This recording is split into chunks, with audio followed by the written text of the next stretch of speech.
Hi hello ನಮಸ್ಕಾರ welcome back to gardening with Preethi. ಎಲ್ಲರೂ ಹೇಗಿದ್ದೀರಾ? ಹೋಪ್ ಎಲ್ಲರೂ ತುಂಬ ಚೆನ್ನಾಗಿದ್ದೀರಾ ಅಂದ್ಕೊಂಡು ಮತ್ತೊಂದು ಯೂಸ್ಫುಲ್ ವಿಡಿಯೋದೊಂದಿಗೆ ಬಂದಿದ್ದೀನಿ.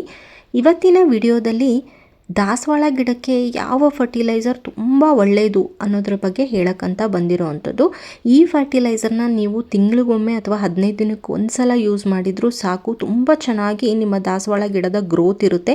ಹಾಗೆ ಯಾರ್ಯಾರಿಗೆ ದಾಸವಾಳ ಗಿಡ ಚೆನ್ನಾಗಿ ಬರ್ತಾ ಇದೆ ಆದರೆ ಹೂಗಳು ಬರ್ತಾ ಇಲ್ಲ ಅನ್ನೋ ಕಂಪ್ಲೇಂಟ್ಸ್ ಯಾರ್ಯಾರ ಮನೆಯಲ್ಲಿದೆ, ಈ ಫರ್ಟಿಲೈಸರ್ನ ಯೂಸ್ ಮಾಡಿ ನೋಡಿ. ₹1 ಖರ್ಚಿಲ್ಲದೆ ಆರಾಮಾಗಿ ನಿಮ್ಮ ಮನೆಯಲ್ಲೇ ಬರುವಂಥ ವೇಸ್ಟ್ ವಸ್ತುವಿಂದ, ಅಂತಂದರೆ ಇದನ್ನು ನೀವು ಡಸ್ಟ್ಬಿನ್ಗೆ ಹಾಕ್ತೀರಾ, ಅದರಿಂದ ತಯಾರಿಸಿರುವಂಥ ಒಂದು ಫರ್ಟಿಲೈಸರ್ ಇದು ತುಂಬ ಚೆನ್ನಾಗಿರುತ್ತೆ. ಸೊ ಇದು ಯಾವ ರೀತಿಯಾಗಿ ಯೂಸ್ ಮಾಡಬೇಕು, ಎಷ್ಟು ದಿನಕ್ಕೊಂದ್ಸಲ ಯೂಸ್ ಮಾಡಬೇಕು, ಹಾಗೆ ಹೇಗೆ ತಯಾರಿಸಬೇಕು ಎಲ್ಲವನ್ನು ಕಂಪ್ಲೀಟಾಗಿ ಈ ವಿಡಿಯೋದಲ್ಲಿ ಹೇಳ್ತೀನಿ. ಬನ್ನಿ ವಿಡಿಯೋ ಸ್ಟಾರ್ಟ್ ಮಾಡೋಣ. ಅದಕ್ಕಿಂತ ಮುಂಚೆ ಚಾನಲ್ನ ಯಾರು ಸಬ್ಸ್ಕ್ರೈಬ್ ಮಾಡ್ಕೊಂಡಿಲ್ವೋ ಚಾನಲ್ನ ಸಬ್ಸ್ಕ್ರೈಬ್ ಮಾಡಿಕೊಂಡು ನೋಟಿಫಿಕೇಷನ್ನ ಆನ್ ಮಾಡ್ಕೊಳ್ಳಿ. Welcome back to gardening with ಪ್ರೀತಿ.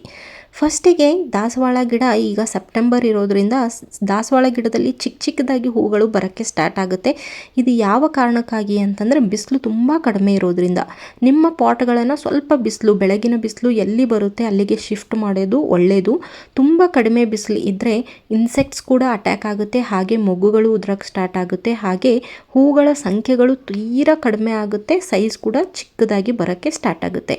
ಇಷ್ಟೆಲ್ಲ ಪ್ರಾಬ್ಲಮ್ಗಳು ಆಗೋದು ಬಿಸಿಲಿಂದ. ಬಿಸಿಲು ಚೆನ್ನಾಗಿ ಬಿದ್ದರೆ ಗಿಡ ತುಂಬ ಚೆನ್ನಾಗಿ ಹೆಲ್ದಿಯಾಗಿ ಬೆಳೆಯುವಂಥದ್ದು. ಹಾಗೆ ಎಲೆಗಳು ಕೂಡ ತುಂಬ ಹಸಿರಾಗಿರುತ್ತೆ, ಹಳದಿಯಾಗಿ ಎಲೆಗಳು ಉದುರೋದು ಕೂಡ ತುಂಬ ಕಡಿಮೆ ಆಗುತ್ತೆ. ಇನ್ನು ಸೆಪ್ಟೆಂಬರ್ ಟು ಫೆಬ್ರವರಿ ಸ್ವಲ್ಪ ಬಿಸಿಲು ಕಡಿಮೆ ಅಂತಲೇ ಹೇಳ್ಬೋದು ಚಳಿಗಾಲದಲ್ಲಿ.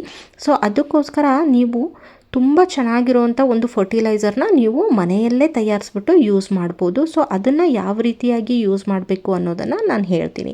ಅದಕ್ಕಿಂತ ಮುಂಚೆ ಈ ಮೊಗ್ಗುಗಳು ಉದುರೋದು ಹಾಗೆಯೇ ಇನ್ಸೆಕ್ಟ್ಸ್ ಅಟ್ಯಾಕ್ ಆಗಿದ್ದರೆ ನೀವು ನೀಮ್ ಆಯಿಲನ್ನು ಸ್ಪ್ರೇ ಮಾಡ್ಬೋದು. ಒಂದು 5 ml ಆಗುವಷ್ಟು ನೀಮ್ ಆಯಿಲ್ನ ತೊಗೊಂಡು 1 ಲೀಟರ್ ನೀರಲ್ಲಿ ಹಾಕ್ಕೊಂಡು ಸ್ಪ್ರೇ ಮಾಡಿ. ಅಥವಾ ನಿಮ್ಮ ಮನೆಯಲ್ಲಿ ನೀಮ್ ಆಯಿಲ್ ಇಲ್ಲ ಅಂತಂದರೆ ಇನ್ನೊಂದು ಮನೆಯಲ್ಲೇ ಬೇಕಿಂಗ್ ಸೋಡಾ ಇರುತ್ತೆ ಅಲ್ವಾ, ತಿನ್ನೋ ಸೋಡಾ, ಅದನ್ನು ಕೂಡ ನೀವು ನೀರಿಗೆ ಹಾಕ್ಕೊಂಡು ಸ್ಪ್ರೇ ಮಾಡ್ಬೋದು. ಇನ್ನು ಇವತ್ತಿನ ಫರ್ಟಿಲೈಸರ್ ಯಾವ ರೀತಿ ತಯಾರಿಸೋದು ಅಂತ ಹೇಳ್ತೀನಿ.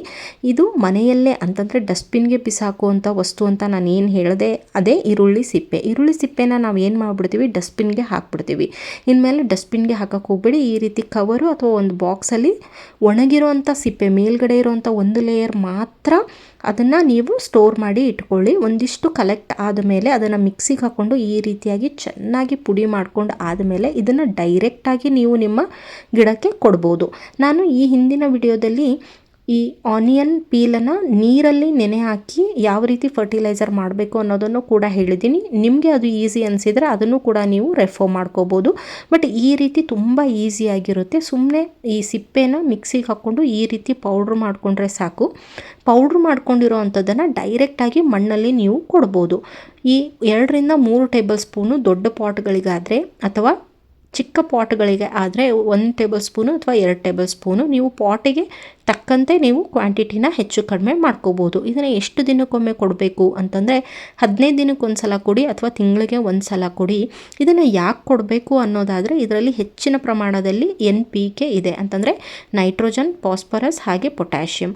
ಈ ಪೊಟ್ಯಾಷಿಯಮ್ ಇರೋದ್ರಿಂದ ಏನು ಮಾಡುತ್ತೆ ಅಂತಂದರೆ ಗಿಡಕ್ಕೆ ತುಂಬ ಚೆನ್ನಾಗಿ ಇದು ಹೂಗಳನ್ನ ಬರೋಕ್ಕೆ ಹೆಲ್ಪ್ ಮಾಡುತ್ತೆ. ಈ ಹೂಗಳು ಬರಬೇಕು ಅಂತಂದರೆ ಪೊಟ್ಯಾಷಿಯಮ್ ಪ್ರಮಾಣ ತುಂಬ ಹೆಚ್ಚಾಗಿ ಇರಬೇಕು. ಸೊ ಅಂಥ ವಸ್ತುಗಳನ್ನು ನಾವು ಫರ್ಟಿಲೈಸರ್ ಥ್ರೂ ಕೊಟ್ಟಾಗ ತುಂಬ ಚೆನ್ನಾಗಿ ಹೂಗಳು ಬರೋಕ್ಕೆ ಸ್ಟಾರ್ಟ್ ಆಗುತ್ತೆ. ಒಂದು ಸ್ವಲ್ಪ ಕ್ವಾಂಟಿಟಿ ಹೆಚ್ಚು ಕಡಿಮೆ ಆದ್ರೂ ಪರವಾಗಿಲ್ಲ, ಬಿಕಾಸ್ ಇದೊಂದು ಆರ್ಗ್ಯಾನಿಕ್ ಫರ್ಟಿಲೈಸರ್ ಆದ್ದರಿಂದ ಯಾವುದೇ ಸೈಡ್ ಎಫೆಕ್ಟ್ ಇಲ್ಲ.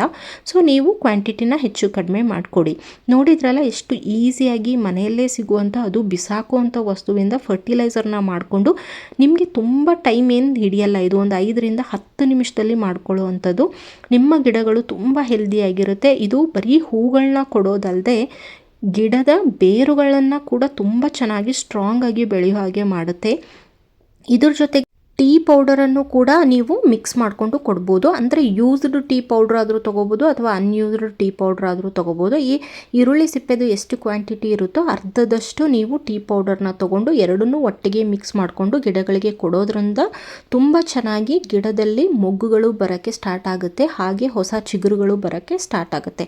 ಯಾರ ಗಿಡದಲ್ಲಿ ಗಿಡ ಮಾತ್ರ ಚೆನ್ನಾಗಿದೆ ಮೊಗ್ಗುಗಳೇ ಬರೋದಿಲ್ಲ ಅನ್ನೋರು ಇದನ್ನು ಟ್ರೈ ಮಾಡಿ ನೋಡಿ. ಇದು 100% ರಿಸಲ್ಟ್ ಇರುತ್ತೆ. ಸೊ ಇದನ್ನು ನೀವು ನಿಮ್ಮ ದಾಸವಾಳ ಗಿಡಕ್ಕಲ್ಲದೆ ಗುಲಾಬಿ ಗಿಡಗಳಿಗೂ ಕೂಡ ಕೊಡ್ಬೋದು. ಗುಲಾಬಿ ಗಿಡಕ್ಕೂ ಇದು ತುಂಬ ಚೆನ್ನಾಗಿ ಎಫೆಕ್ಟಿವ್ ಆಗಿರುತ್ತೆ ಅಂತ ಹೇಳ್ತಾ ಇವತ್ತಿನ ವಿಡಿಯೋನ ಮುಗಿಸ್ತಾ ಇದ್ದೀನಿ. Thank you.